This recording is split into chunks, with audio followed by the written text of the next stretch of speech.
Hi everyone, today I wanted to share a quick fall recipe for pumpkin banana bread. So here are the ingredients that you'll need. You'll need salt, any kind of milk, vanilla extract, pumpkin pie spice, cinnamon, pumpkin puree, baking soda, 2 eggs, about 1.5 bananas that are nice and ripe, some honey, 2 cups of oat flour, and the chocolate chips are optional. First, we'll do the dry ingredients starting with 1 teaspoon of baking soda. Then we'll do 1/2 teaspoon of salt. Then you'll add in 1 teaspoon of pumpkin pie spice and 1 teaspoon of cinnamon. Give that a quick mix to combine. And then you'll add in your 2 cups of oat flour. And then you'll go ahead and mix that all together so that all the dry ingredients are combined very well. In a separate bowl, we'll do our wet ingredients starting with a 1/3 cup of honey or maple syrup. I used honey here. Next, we'll add in 1 teaspoon of vanilla extract.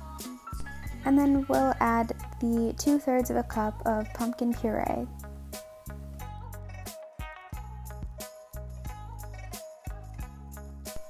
And then we'll mix all of the wet ingredients together until well combined. And then we will add our 2 eggs and then beat those all up to combine the wet ingredients. In a separate bowl, go ahead and take your 1.5 ripe bananas and just mash those up. And then the mashed bananas will be added to the wet ingredients bowl.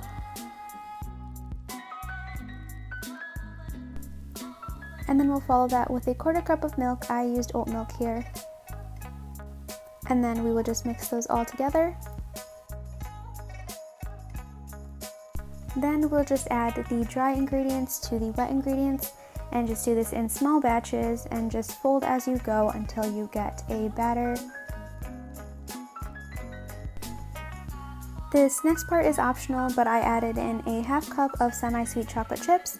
And then you'll just gently fold that in until it's well incorporated. And that is all it for the bread batter. So next we will take a pan and just make sure that it is greased. You can use anything. I used ghee, but I would recommend using coconut oil. And then you'll just put in your batter into the pan, and then I also smoothed it out using a spoon.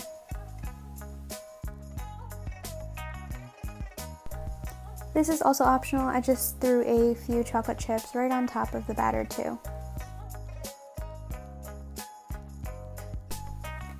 And then you'll want to put this into a 325-degree oven for about 40 minutes.